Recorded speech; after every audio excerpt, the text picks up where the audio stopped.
Today I want to talk to you about how you can use polyvagal theory to balance your nervous system for more calm and ease in your life. And it's quite important, and we can't really ignore the science around this. So before I share my slides with you, I just want to do a quick introduction into what polyvagal theory is.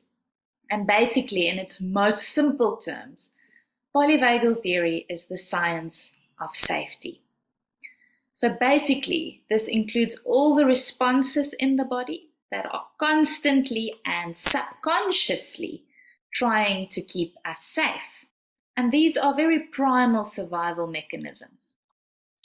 So polyvagal theory is quite revolutionary in many psychological setups, such as treating trauma, but it's not just about treating trauma. What polyvagal theory helps us to understand is how our autonomic nervous system, everything that happens automatically in the body, functions on a daily basis, and how we can use simple techniques to create that sense of safety and therefore more calm and ease in our lives that would help us to regulate ourselves in a better way. So I'm also going to share with you how polyvagal theory and the different autonomic nervous system states could also be impacting your eating behavior. And why this might be really valuable when perhaps you feel like you're out of control around food, or you use food to regulate your emotions, or help you to, food helps you to just feel okay sometimes, right? So I'll give you more info on that. So let's start at the very beginning. So when we were first introduced to this world, we were wired, and still are, we're wired to connect.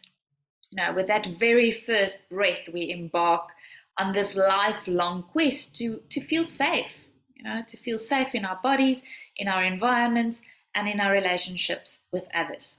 So there's an autonomic nervous system that's part of our bodies. It's almost like a personal surveillance system, which is always on guard, always looking out for us, asking the question, is this safe? So the goal of the autonomic nervous system in this regard is to protect us by sensing safety and risk, listening moment by moment to what's happening in and around our bodies and in the connections we have to others. And what I find fascinating is that this listening happens far below our awareness and far away from our conscious control. So Dr. Stephen Porges is the guy who developed polyvagal theory.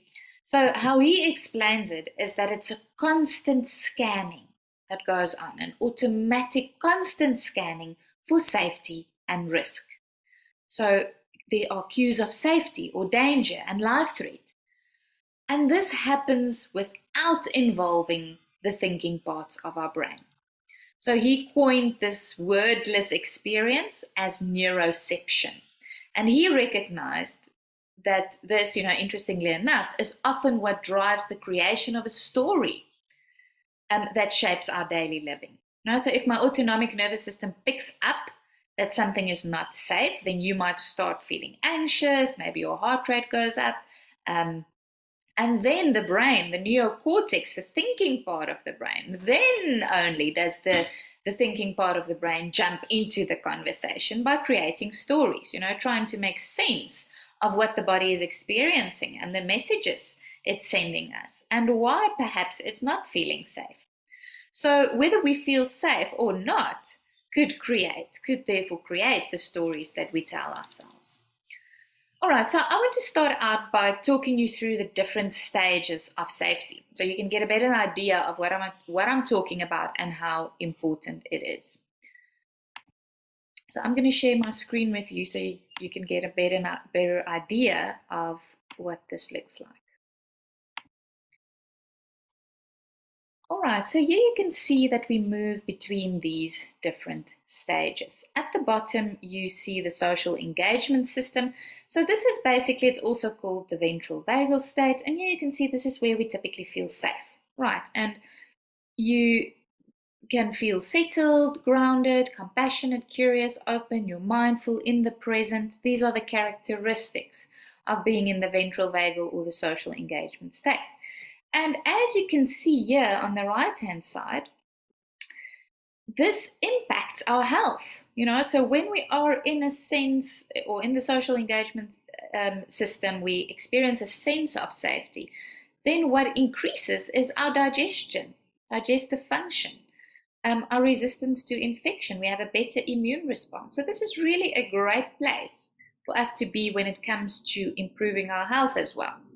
But then, of course, life happens. We can't be in the social engagement state all the time. So life happens, and there's something that the body picks up on where maybe you need to either fight or flight. So fight, typically we're going to move towards, and flight we are moving away from, right? So moving towards could be anger, irritation, rage. Moving away from could be panic, fear, anxiety, worry.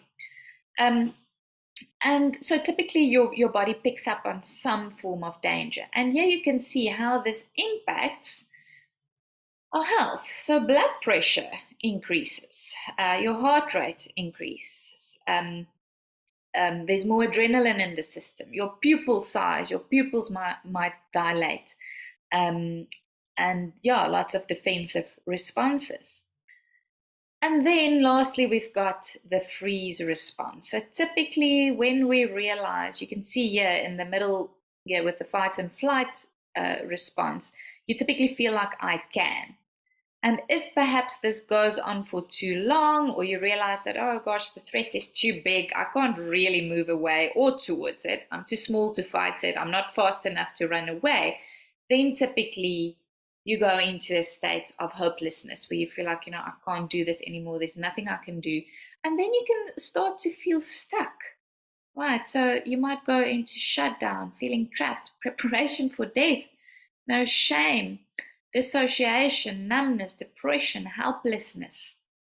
So I'm sure you've seen this. Some animals do this. They play dead.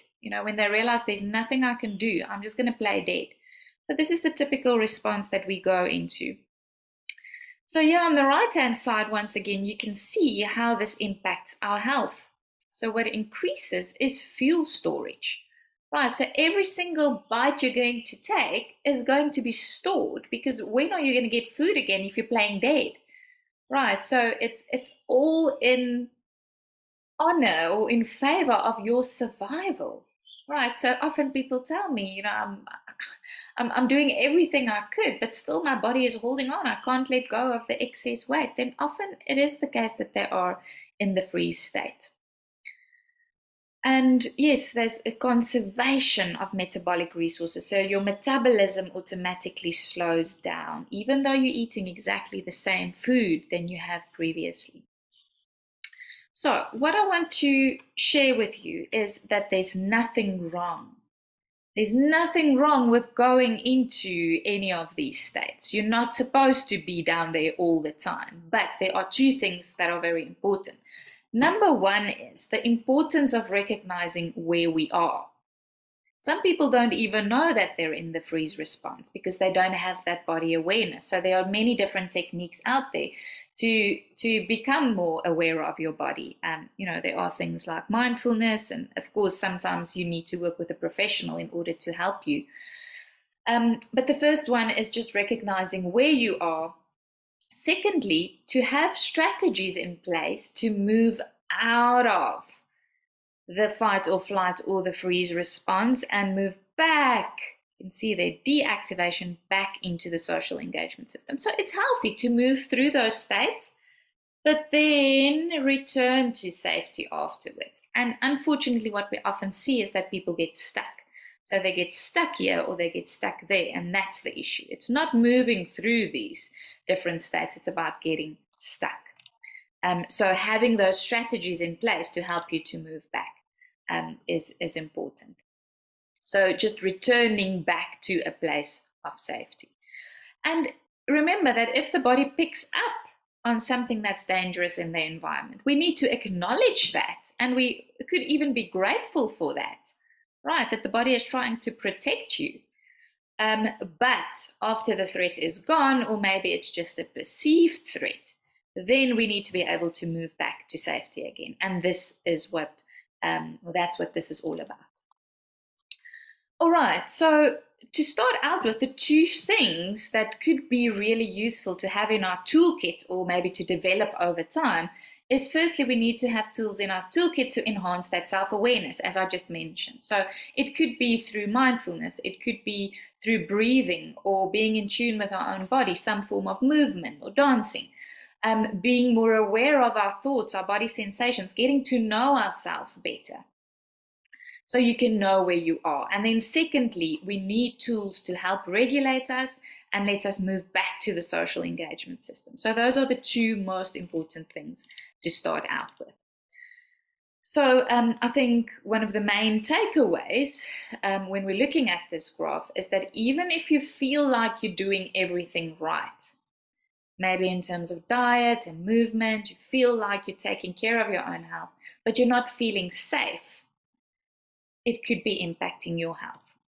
And so much so that there's even some research supporting how when we're moving back into the social engagement system, it could actually help switch off inflammation-related diseases such as epilepsy, arthritis, inflammatory bowel syndrome. And also, just being aware that if we feel safe, yes, we tend to be healthier physiologically, but we can also take it a step further.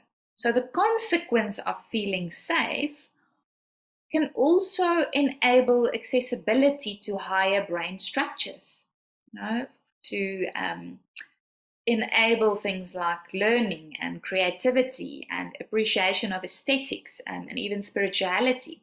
So this is the state that we need to be in order to access these elements. So it's almost like Maslow's little pyramid, right? If we don't have the basics, if we don't have food, water, shelter, then self-realization will typically not be accessed, right? So to be able to access these deeper meaning and fulfillment and self-realization, we need the foundations of safety first.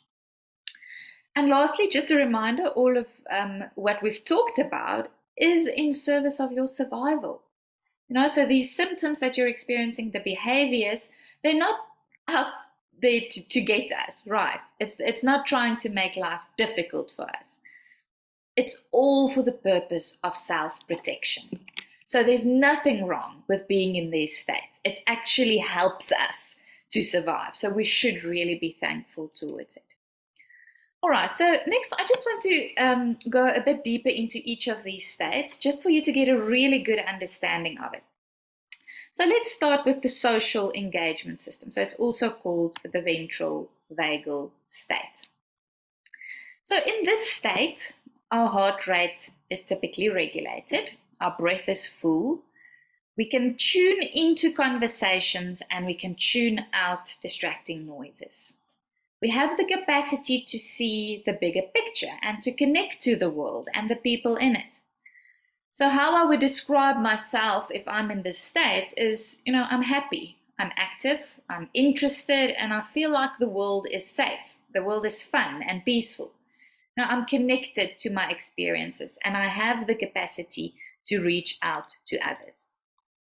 So some of the daily living experiences from this state include being organized, following through with plans, taking care of myself, taking time to play, doing things with others, feeling productive at work, and just having that general feeling of regulation.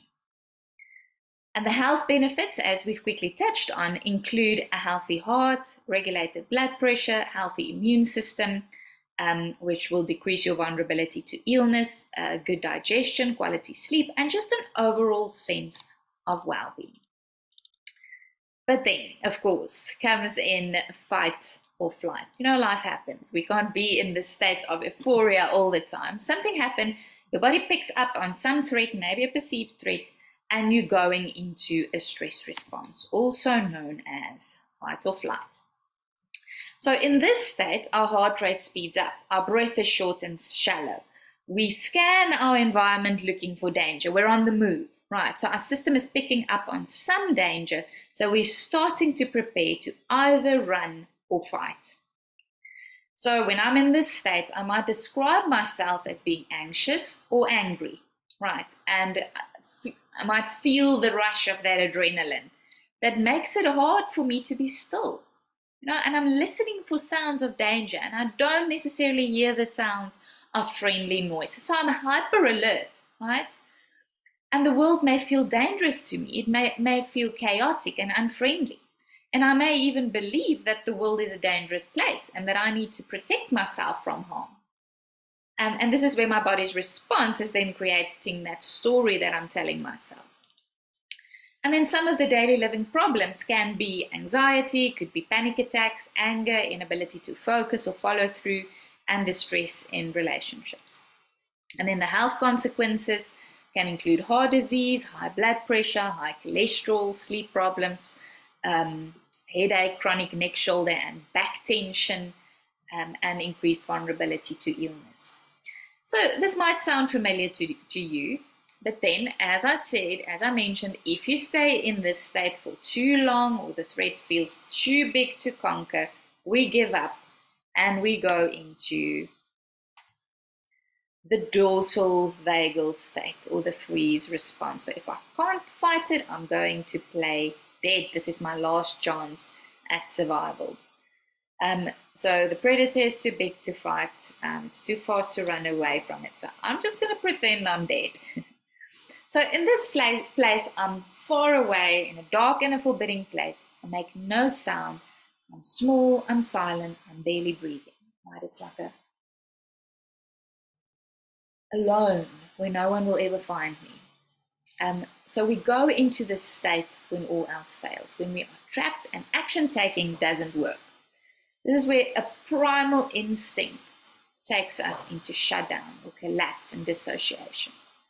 And it feels like I'm alone with my despair, and escaping into not knowing, not feeling, almost a sense of not being.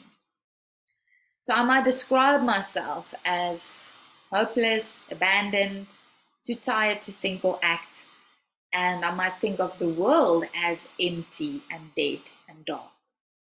So my mind and body have moved into conservation mode. And I may even believe that I'm lost and no one will ever find me. And some of the daily living problems can be dissociation, numbness, problems with memory, depression, no energy for the tasks of daily living, isolation. And health consequences, quite interestingly in this state, it can include chronic fatigue, also fibromyalgia, and stomach problems, low blood pressure, and weight gain, because your body goes into that conservation mode.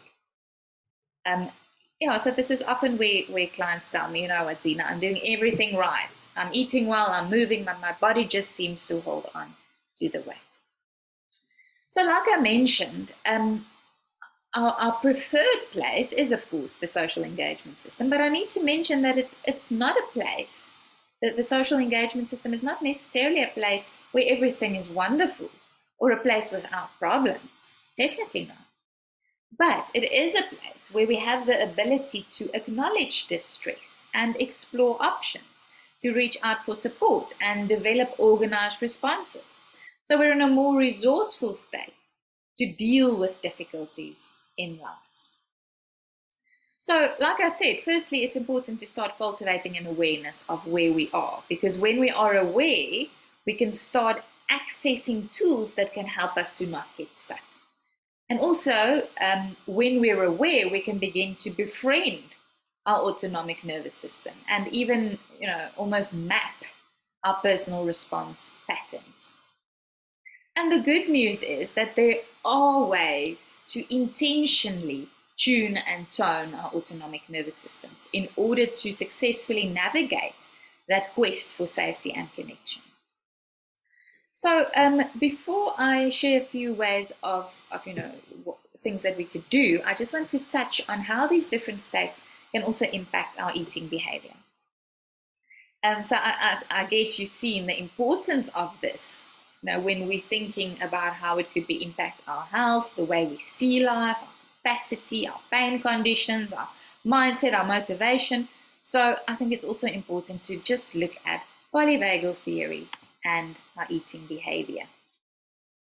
So Dr. Stephen Porges said that an eating disorder appears when our ingestive behaviors replace our social behaviors as a primary regulator of the autonomic state.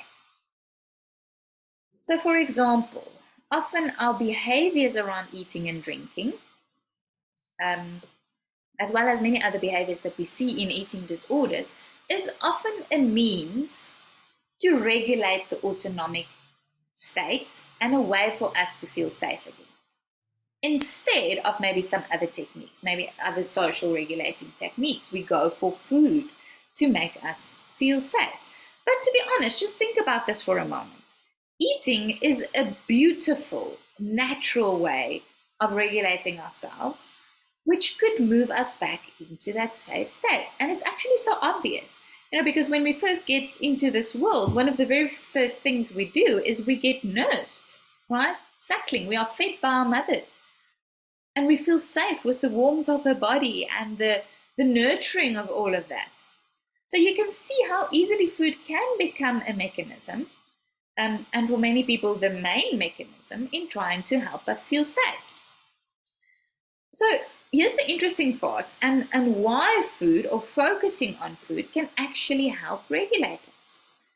So it seems like the act of eating uses the same neural platform as the social engagement system, or the ventral vagal safe state. So the act of eating uses the same neural platform as our ventral vagal state, which means that food has the capacity to make us feel safe, in the short term at least. So no wonder some people can't stop doing this. We have this natural tendency to want to feel safe, and this might be a very effective strategy, especially if you don't have any other resources at your disposal. So actually the act of eating might have been a lifesaver in many cases. So I think what's important is that we firstly need to acknowledge this. It's trying to help us. It's trying to keep us safe. So don't demonize your emotional or non-hunger eating. And you can see how behaviors such as binge eating could therefore just act as an attempt to regulate your emotions when other methods fail, or if perhaps you don't have other methods, you don't know what other methods are available. But a more nuanced view of dealing with something like emotional eating is for us to move away from focusing on the symptom reductions and rather consider how the person can best regulate themselves, or maybe have some other strategies to move them back into the safe state. So similarly, the field of trauma is providing a new paradigm for us to understand eating disorder behavior through the defensive system. So the defensive system involves the biological impulse to protect and defend through fight, flight, or freeze. And what we sometimes see is that individuals with disordered eating can be stuck in a defensive system, maybe because of an early trauma or pervasive trauma that is reflected in the eating disorder behavior.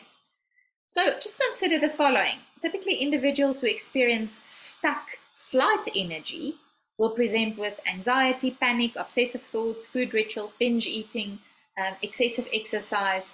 Individuals struggling to express fight energy often manifested through purging, chewing, spitting, anger turned on the body, self-harm behaviors. And then the freeze response involves a sense of disembodiment, so dissociation, numbing, the inability to track your fullness or hunger, and the inability to engage in relationships and even a depressed mood.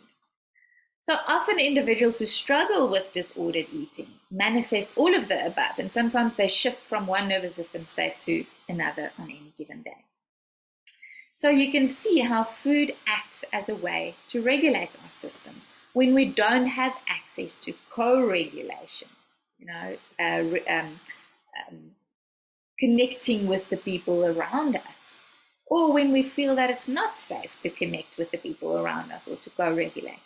So understanding eating disorders through the attachment and the defensive systems involves a paradigm shift away from intervening at the level of the prefrontal cortex, which is the thinking brain, because this part of the brain is usually offline when a person is experiencing high states of emotional arousal or shutdown. Okay, so the next question is, what can you do? So what can you do to regulate yourself, taking these 3 states and the science of safety into consideration, and to help you and the people around you to find balance? So there are quite a few things that we can do, and they, to send your body the message that, I am safe now. So having the skills to move out of those states is what will add to having more calm and ease and even health in your life. So there are lots of different methods, and I can't go into detail with all of them, but basically the movement seems to be quite a big part of regulating ourselves, and especially movement of the spine. Right, so just imagine when you would hide away, when a kid would hide away from something that is scary or, a vivid scene. So the spine and your posture goes into a certain position, right? Compared to when you open up, there's more confidence in standing like this, right? So our posture and the way our bodies move is a great way of regulating the system. So this could be also done through instinctual movements, dancing, stretching. Sound could be very soothing. So just think of the lullaby that a mom would sing to a baby, or some sounds out there that are more soothing than others. And how when we are hyper alert, we are more sensitive to high pitches, for example. Right, so soothing sounds and humming could be a very effective way. Eye movements as well, so typically when we're feeling safe, we are scanning our environment. We're not typically focused on one specific point, like when there's a threat, right? You're like, oh, you're looking at this thing and how can I deal with it? Compared to when we're feeling safe, our eyes tend to safely to scan the environment, right? So this is something that many therapists, psychologists use, is the EMDR, right? So it's a therapy that is based on eye movements. So when we're curious, when we're looking around, it shows the body I'm safe. Breath, if I'm taking deep, long breaths, you're not running away from something, you're not stressed. So it shows the body that you are safe. And also touch, right? So if you are held by your mother, you're held by someone, we are cultivating that sensory awareness. It's like, it's okay, don't worry. So there are methods that you can use to help regulate yourself. And then, of course, we've got shaking. So I'm sure some of you have heard about this. And Dr. Peter Levine, I think he developed this theory around shaking and how important it is to let go of excess tension in the body. So some of you might have seen this with antelopes, where they literally shake after they escaped a predator. Right, so that's the adrenaline or the excess energy in the body that is released. But often we don't do that. So all of these excess stress and adrenaline is stuck in the body, and this impacts our health and our agility in the long run. So TRE is another method that can be used. It's a trauma or tension release exercise that actually helps your body to release the tension. But sometimes, even when I've had like a bit of a shock or something where I'm a bit stressed, afterwards it's like literally just shaking it off could be really helpful. So just doing that with your whole body could be quite helpful. So what you can do is, I've uploaded a few recordings that you can try on my website. So you just go to resources. You go to the resources tabs. You can go to zenaleroux.co.za, resources, and it's practices. So you can just go to the guided practices. You'll see that there are quite a few recordings that you can use. And this is something you can try when you have just a few moments and you want to regulate yourself. And then also, if you feel like you need more, if you feel like you want to go into more depth, you're welcome to also go to my website, zenaleroux.co.za, go to the events tab, and you'll see that there's a polyvagal, a 6-week polyvagal short course where we go into depth into all of these different areas that I've just mentioned. So the movement, the eye movement, the spine, the breath, and all of that. And I give you very specific techniques that you can use on a daily basis to regulate yourself.